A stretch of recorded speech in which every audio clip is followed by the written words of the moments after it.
హాయర్స్ welcome to our channel. ప్రస్తుతం మనతో పాటు దాము బాలాజీ గారు సీనియర్ జర్నలిస్ట్ ఉన్నారు. వారితో ఒకసారి మాట్లాడదాం. సార్ నమస్కారం. సార్ నమస్తే సార్, అల్లు అర్జున్ గారు రోజు రోజుకు డేంజర్ జోన్ లోకి వెళ్తున్నట్టుగా మనకు కనిపిస్తుంది. సార్ మనం చూస్తున్నాం, అబ్బాయి హెల్త్ కండిషన్ క్రిటికల్ గా ఉంది, బ్రెయిన్ కి ఆక్సిజన్ అందట్లేదని చెప్పేసి మన హెల్త్ రిపోర్ట్ ప్రకటించారు. అలాగే సుప్రీంకోర్టుకు మన రెగ్యులర్ బెయిల్ క్యాన్సిల్ చేయాలని చెప్పేసి వీళ్ళు వెళ్తున్నారు.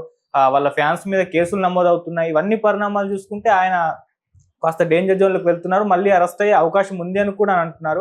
మరి దీన్ని మీరు ఏ విధంగా చూస్తారు, మీరేం చెప్తారు sir? December 13th Allu Arjun ని అరెస్ట్ చేయడం అనేది దేశవ్యాప్తంగా సంచలనం సృష్టించింది. ఓవరాల్ గా మొత్తం ఈ ఎపిసోడ్ లో అల్లు అర్జున్ కి హెల్ప్ అయింది. అంటే ఏ రకంగా విపరీతంగా పబ్లిసిటీ వచ్చింది. కలెక్షన్లు కూడా అల్లు అర్జున్ అరెస్ట్ తర్వాత ఫ్రైడే సాటర్డే విపరీతంగా పెరిగాయి. సో ఇప్పటివరకు హిందీలో సెకండ్ ఫ్రైడే సెకండ్ సాటర్డేకి ఎవరికి ఏ సినిమాకు రానని కలెక్షన్లు వచ్చాయి. దాదాపు 600 కోట్లు నిన్నటికి మొన్నటికి 600 కోట్లు వచ్చాయి. 700కి నిన్న చేరిపోయింది. సో ఈ రకంగా ఓవరాల్గా 1400 కోట్లు దాటేసింది. ఆల్రెడీ 2000 కోట్ల వైపు వెళ్తుంది. సో ఆ పుష్ప 2 విషయం సక్సెస్ అనేది దీనికి హెల్ప్ అయింది. అయితే నేషనల్ లెవెల్లో మీడియా కూడా యాంటీ రేవంత్ రెడ్డి స్టాండ్ని కాస్త యాంటీ కాంగ్రెస్ స్టాండ్గా మారిపోయింది. అంటే Congress party versus cinema industry అన్న యాంగిల్లో ప్రొజెక్ట్ చేశారు. అట్లాగే లీగల్గా అల్లు అర్జున్ మీద పెట్టిన కేసుల్ని నేషన్ వైడ్గా మీడియా డిస్కస్ చేసింది. సుప్రీంకోర్టు అడ్వకేట్లు, లీగల్ ఎక్స్పర్ట్లు, సీనియర్ జర్నలిస్టులు వీళ్ళందరూ కూడా కేసుని డిస్కస్ చేశారు. ఈ స్థాయిలో ఈ మధ్యకాలంలో ఎప్పుడు ఏ కేసు కూడా డిస్కస్ చేయలేదు. రెండవది, సౌత్ ఇండియా అంటేనే నార్త్ ఇండియా మీడియా పెద్ద పట్టించుకోదు. అలాంటిది ఓన్ చేసుకొని మాట్లాడారు. దీనివల్ల ఏమైందంటే రేవంత్ రెడ్డికి ఒక యాంటీ ఇది వచ్చింది. అయితే రేవంత్ రెడ్డి దానివల్ల తగ్గుతాడని చాలామంది అనుకున్నారు, కానీ తగ్గలేదు. ఆయన ఇంకొంత మరింత అగ్రెసివ్గా వెళ్ళాలని డిసైడ్ అయినట్టుగా తెలుస్తుంది. ఇక్కడ పరిస్థితి ఏంటంటే మీడియా ఏం చెప్పిందో అదన్నీ పక్కన పెడితే లీగల్ పొజిషన్ ఏంటి, తర్వాత దీన్ని ఏదైనా ఒక ఇన్సిడెంట్ అయితే 2 రకాల యాంగిల్స్ ఉంటాయి. ఒకటి legal angle, 2 moral angle. Media ఎక్కువ సార్లు మోరల్ యాంగిల్లో మాట్లాడుతూ ఉంటుంది, ప్రజలు మోరల్ యాంగిల్లో మాట్లాడుతుంటారు. లీగల్ పొజిషన్ అనేది వేరే ఉంటుంది. సో ఈ రేవంత్ రెడ్డి ప్రభుత్వం ఏం చేస్తుందంటే ఈ 2 యాంగిల్లో కూడా ఇతన్ని అల్లు అర్జున్ని కమ్ముకునే వైపుగా పనిచేస్తున్నట్టుగా కనబడుతుంది ఇప్పటి వరకు అయితే. మరి వాళ్ళేమన్నా మధ్యలో compromise, Revanth Reddy Allu Arjun batch compromise ఏమన్నా అయితే చెప్పలేం. ఎందుకంటే జనరల్గా ఈ 3వ యాంగిల్ అనేది తెలియదు. అదేదో సినిమాలో డైలాగ్ ఉంది కదా, 4వ సింహం కనబడతారని. అలాగా 3వ యాంగిల్ ఉంటుంది ప్రతిదానికి. ఇదేంటంటే బ్యాక్ డోర్ పాలసీ. బ్యాక్ డోర్లో అసలు ఏంటి, రేవంత్ రెడ్డి ఎందుకు ఇలా చేస్తున్నాడు, దాని వెనక కారణాలు ఏంటి, ఇవన్నీ మనకు తెలియకపోవచ్చు. దెబ్బ తిన్నోడికి దెబ్బ కొట్టినోడు ఎందుకు కొట్టాడో తెలుస్తుంది. సో అది చూసుకొని కాంప్రమైజ్ వ్యవహారాలు ఒక పక్క నడుస్తూ ఉంటాయి ఆల్రెడీ. అవేమన్నా నడిస్తే తప్ప, అది నడిచి అదేమన్నా సక్సెస్ అయితే తప్ప రేవంత్ రెడ్డి పరిస్థితి చూస్తే, ప్రభుత్వం, రేవంత్ రెడ్డి అంటే వ్యక్తి కాదు, రేవంత్ రెడ్డి ప్రభుత్వం, ఎందుకంటే ఆయన సీఎం కాబట్టి మనం జగన్ ప్రభుత్వం, కేసీఆర్ ప్రభుత్వం, చంద్రబాబు ప్రభుత్వం అన్నట్టుగానే రేవంత్ రెడ్డి ప్రభుత్వం అంటున్నాం. ఏదేమైనా రేవంత్ రెడ్డి ప్రభుత్వం అల్లు అర్జున్ని అన్ని వైపులా కమ్ముతుంది. ఒకటి, బెయిల్ క్యాన్సిల్ చేయడానికి సుప్రీంకోర్టులో పిటిషన్ అయిపోతున్నారనేది చెప్తున్నారు. బెయిల్ క్యాన్సిల్ చేయాలని అంటే ఈ బెయిల్ ఈ పద్ధతిలో ఇంటీరియం బెయిల్ ఇవ్వడం అనేది కరెక్ట్ కాదు. ఎందుకంటే అల్లు అర్జున్ మీద పెట్టిన 2 సెక్షన్లు 105 అండ్ 118 ఏది బిఎన్ఎస్, ఒకటేమో కల్పబుల్ హోమిసైడ్, రెండోదేమో causing hurt with dangerous weapons. ఈ 2 సెక్షన్లు పెట్టారు. ఇందులో కల్పబుల్ హోమిసైడ్ కింద 10 years ఫైన్ పడే అవకాశం ఉంది. కాబట్టి నాన్ బెయిలబుల్, కాగ్నిజబుల్ అంటే కోర్టు పర్మిషన్ లేకుండా అరెస్ట్ చేయొచ్చు. సో ఈ 2 సెక్షన్లు పెట్టారు కాబట్టి ఆ 2 సెక్షన్లు కొంత ఇంటీరియం బెయిల్ ఇచ్చడానికి లేదు. యాక్చువల్గా ఇంకొక లీగల్ ఇదేంటంటే క్వాష్ పిటిషన్ సందర్భంలో ఇంటీరియం బెయిల్ ఇవ్వడం అనేది కూడా కరెక్ట్ కాదు. ఆల్రెడీ అరెస్ట్ చేశారు ఆయన్ని. కాబట్టి అది కింది కోర్టులో బెయిల్కి వీళ్ళు అప్లై చేయాలి. కింది కోర్టు లేకుండా డైరెక్ట్గా హైకోర్టులో చేయడం కరెక్ట్ కాదనేది ఒక వాదన ఉంది. దీని మీద ఇప్పుడు దీన్ని రద్దు చేయాలనేది సుప్రీంకోర్టుకు వెళ్ళే అవకాశం ఖచ్చితంగా కనిపిస్తుంది.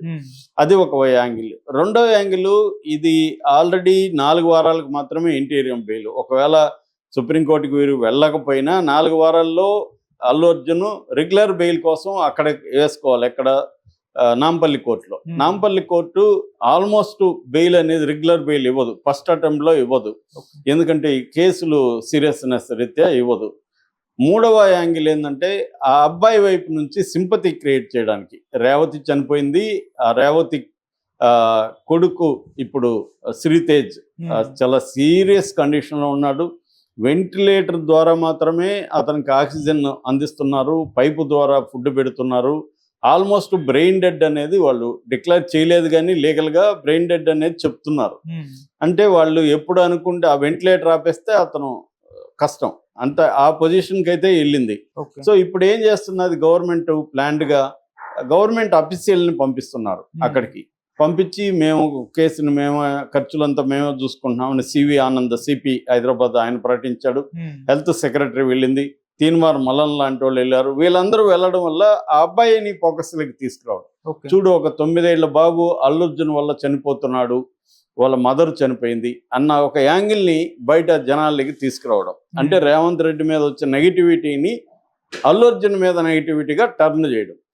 రెండవ అంశం, ఆమె రేవతి కూతురు చిన్న పాప, ఆ పాపని హైలైట్ చేయడం. ఆ పాపని ఎలా చేస్తున్నారు, మా అమ్మ ఊరెళ్ళింది ఇంకెప్పటికి రాదు అని తను అమాయకంగా నమ్ముతుంది చిన్న పాప.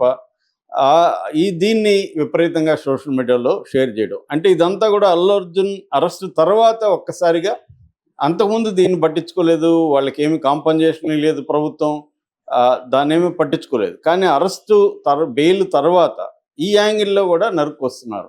అంటే అల్లు అర్జున్కి యాంటీగా ఒక ఎమోషనల్ స్టోరీని బిల్డప్ చేస్తున్నారు. దీనికి కారణం అల్లు అర్జునే. ఒక ఫ్యామిలీ చితికిపోయింది, ఒక తల్లి చనిపోయింది, ఒక పాప అమాయకంగా మా అమ్మ ఊరెళ్ళిందని నమ్ముతుంది, ఒక బాబు డెత్ బెడ్ మీద ఉన్నాడు అన్న ఒక నెరేటివ్ని బలంగా తీసుకురావడం.